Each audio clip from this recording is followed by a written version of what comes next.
গত 2-3 দিন ধরে এরকম অবিশ্রান্ত বৃষ্টি হওয়ার দরুন চারিদিকে জল থই থই করছে। বৃষ্টি থামার কোনো লক্ষণই নেই। মাঠ ঘাট খাল বিল কানায় কানায় ভরে উঠেছে।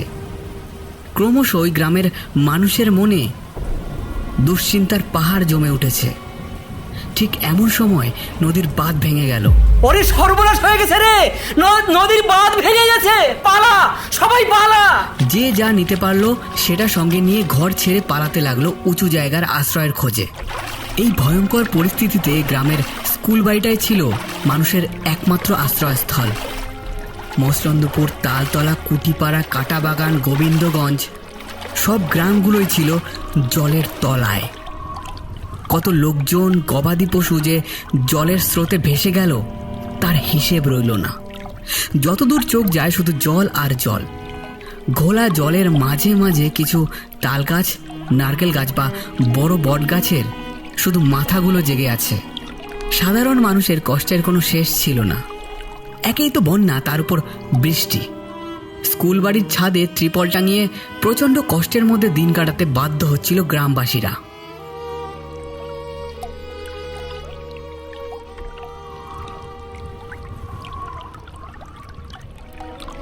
দুদিন পর বৃষ্টি একটু থামলো বটে, কিন্তু সরকারি তরফে ত্রাণের কোনো ব্যবস্থা হলো না।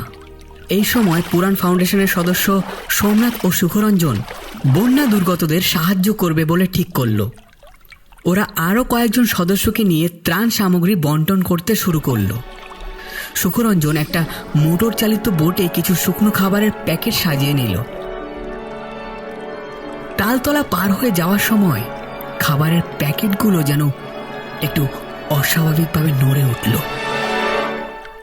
বাতাসে কেমন যেন একটা বোটকা গন্ধ ভেসে এলো। সুখরঞ্জন সেটা খেয়াল করল না।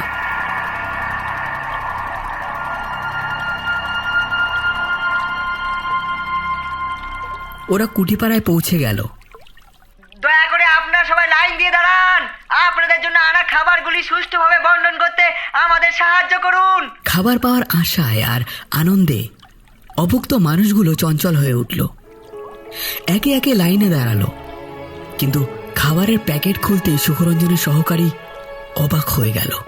আরে দাদা, খাবারের প্যাকেট থেকে বিশ্রী দুর্গন্ধ বেরোচ্ছে। এগুলো তো কাউকে দেওয়া যাবে না, সব নষ্ট হয়ে গেছে। সে কি রে, কিভাবে নষ্ট হলো? যে দোকান থেকে খাবার কেনা হচ্ছে সেই দোকানদার নিশ্চয় ঠকিয়েছে আমাদের। এতগুলো মানুষ খাবার আর জলের অপেক্ষায় আমাদের উপর বিশ্বাস করে বসে আছে। কি করি এখন? আচ্ছা, আমি এখনই সোমনাথকে ফোন করছি ভালো খাবার আনার জন্য।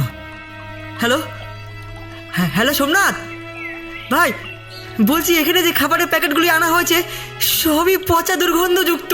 কি বলছিস রে? বাচ্চা বুড়ো সকলেই খিদে অস্থির হয়ে পড়েছে। চোখে দেখা যায় না এদের দুরবস্থা। ভালো খাবার নিয়ে একটু জলদি আয় না ভাই একটু। এখানে তো সবই টাটকা খাবার, তোর ওখানে কেন যে পচা খাবার গেল সেটাই বুঝতে পারছি না। আচ্ছা ঠিক আছে, আমি এক্ষুনি ভালো খাবারের প্যাকেট নিয়ে রওনা দিচ্ছি।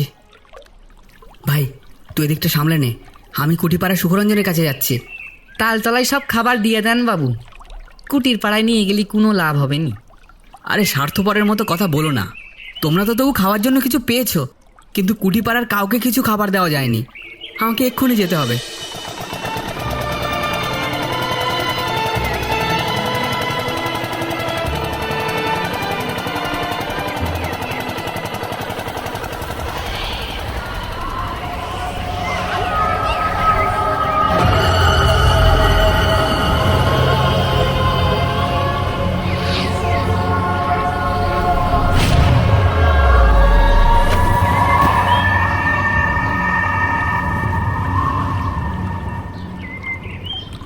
সোমনাথের যখন জ্ঞান ফিরল তখন সে দেখল সুখরঞ্জন তার সামনে দাঁড়িয়ে আছে। কি হয়েছে সোমনাথ? তুইও শেষ পর্যন্ত পচা খাবারই আনলি। আমি তোকে আগেই বলেছিলাম সব পচা খাবার। এখন নিজের চোখে দেখ কথাটা ঠিক না ভুল। না রে ভাই, আমি ভালো খাবারই নিয়ে আসছিলাম, কিন্তু স্পষ্ট দেখলাম পথের মধ্যে একটা পিশাচ খাবারের মধ্যে ঢুকে সব খাবার নষ্ট করে দিচ্ছে। কি যাতা বলছিস? এখানে ভূত প্রেত আসবে কি করে? না না, এই বাবু ঠিকই বলেছেন। এই গ্রাম অভিশপ্ত, বাইরে থেকে খাবার আনলেই এই সব খাবার পচে যায়। অভিশাপ? কি সেই অভিশাপ? কারণ সঠিক জানি না বাবু, তবে শুনেছি এক তান্ত্রিকের অভিশাপ নেগেছিল আমাদের গ্রামে। একটা ঘটনার কথা বলছি শুনুন। আজ থেকে প্রায় 10 বছর আগে নতুন একজন লোক থাকার জন্যই এ গ্রামে এসেছিল। গৃহপ্রবেশের দিন হাড়জিরে গ্রামবাসীরা যখন সেই অনুষ্ঠানে খেতে গেছিল, তখন সব ভালো ভালো খাবার পচে যায়, আর তখনই বাইরে থেকে পয়সাচের হাসির শব্দ শোনা যায়।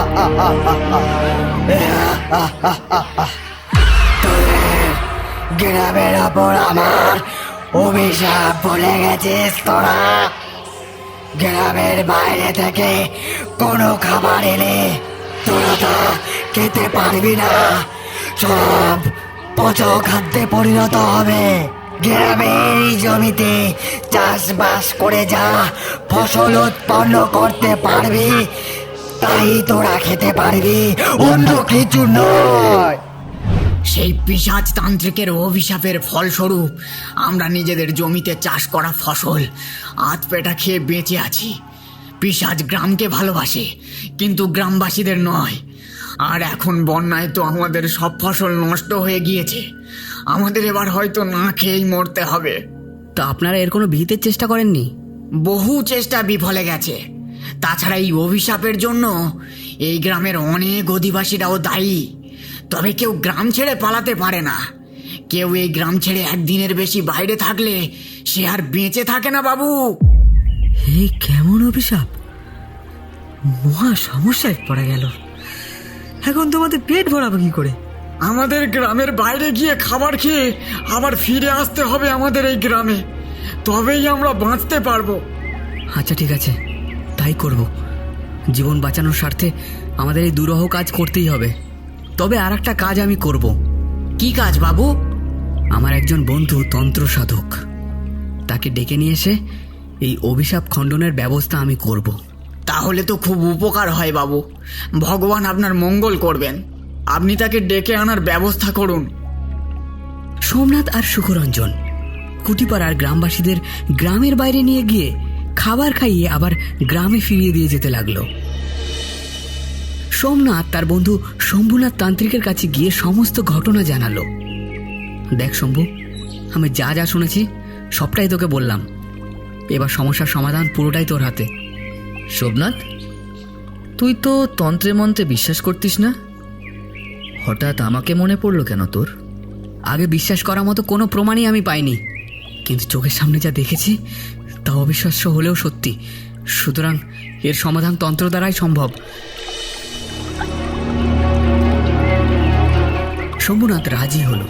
পরদিন সোমনাথরা দুজনে মোটর বোটে খাবার সাজিয়ে নিয়ে কুটিপাড়ায় প্রবেশ করল।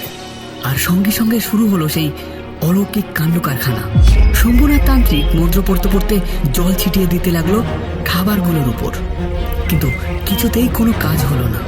খাবার থেকে কিলবিল করে পোকা বেরোতে থাকলো। ছিটিয়ে দেওয়া জলগুলো আগুনের স্ফুলিঙ্গের মতো উড়ে যেতে লাগলো। এ কোনো সাধারণ প্রেতাত্মা নয় সোমনাথ, এর বিপুল শক্তির সাথে লড়াই করা কঠিন। একসাথে দুটি প্রেতাত্মা একজোট হয়েছে। ফিরে চল সোমনাথ, বোটের মুখ ঘুরিয়ে দে তাড়াতাড়ি।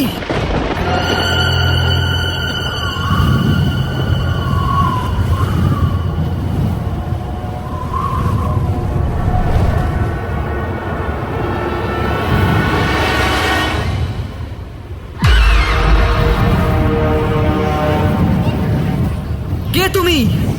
কেন নিরীহ গ্রামবাসীদের কষ্ট দিচ্ছ? নিরীহ নিরীহ নিরীহ ওরা কেউ নিরীহ নয়। ওরা এক একটা স্বার্থপর। কারোর ভালো মানুষের সুযোগ নিয়ে তার সাথে যেমন খুশি ব্যবহার করবে, আর আর প্রয়োজন ফুরিয়ে গেলে অসহায় মানুষটার পাশে কেউ দাঁড়াবে না, কেউ না। ধীরে ধীরে কষ্ট সহ্য করে মরতে হয় তাকে।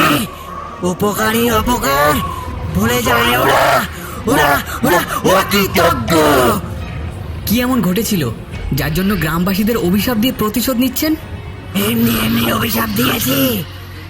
ওই অভিশাপের পিছনে কত যে দুঃখ লুকিয়ে আছে জানো?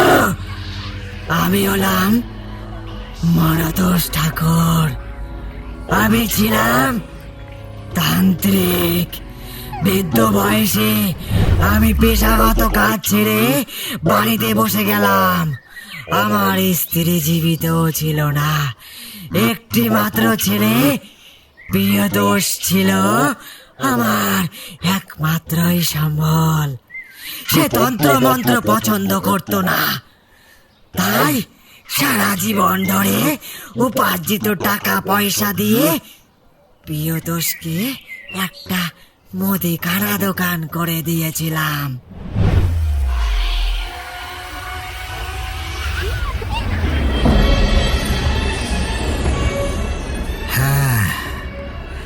আমি ছিলাম খুব মোটা। আমার এক জায়গায় বসে কাজ করার জন্য মুদি দোকান উপযুক্ত ছিল। আমি খুব কম লাভে জিনিসপত্র বিক্রি করতাম। আমি আমার গ্রাম ও গ্রামবাসীদের খুব ভালোবাসতাম, তাদের যাতে কোনো অসুবিধা না হয় সব সময় সেই চেষ্টা করতাম। প্রথম আমার দোকানে বেশ ভালো পরিমাণ বিক্রি বাটা হতে লাগলো। কিছুদিন পরেই আমার বিয়ে হলো, একটি কন্যার পিতাও হলাম আমি। খুব সুখে দিন কাটছিল আমার, কিন্তু এত সুখ কপালে সইল না। গ্রামের লোকজন বাকিতে মালপত্র নিয়ে যেতে থাকলো। আমিও বিশ্বাস করে তাদের মালপত্র দিতে থাকলাম, কিন্তু ধীরে ধীরে বাকি বকেয়া বাড়তে থাকলো। কেউ নিজের আর্থিক দুরবস্থার কথা জানিয়ে জিনিসপত্র চাইলে আমি তাদের ফেরাতাম না। গ্রামবাসীদের মুখে সবসময় হাসি দেখতে চাইতাম আমি। বলি, এভাবে সবাইকে ধার বাকিতে মালপত্র বিক্রি করলে আমাদের চলবে কি করে? এমনিতে তো লাভের পরিমাণ একদম কম, আবার তার উপর ধার। দেখো, আমি চাই না কোনো গ্রামবাসী না খেতে পেয়ে মারা যাক, তাই দুঃসময়ে ওদের পাশে থাকার চেষ্টা করি। আমাদের ডাল ভাতের জোগাড় তো হয়েই যাচ্ছে, তাই না? মাঝে মাঝে দল বেঁধে আসা বানরগুলোকে হাসি মুখে খাবার দিতাম। আমি ভাবতাম ওরাই আমার ভগবান,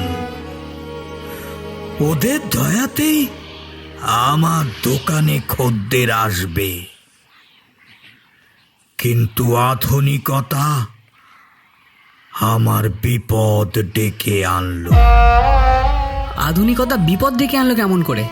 কিছুদিনের মধ্যেই পাশের শহরতলিতে একটা আধুনিক শপিং মল খুলল।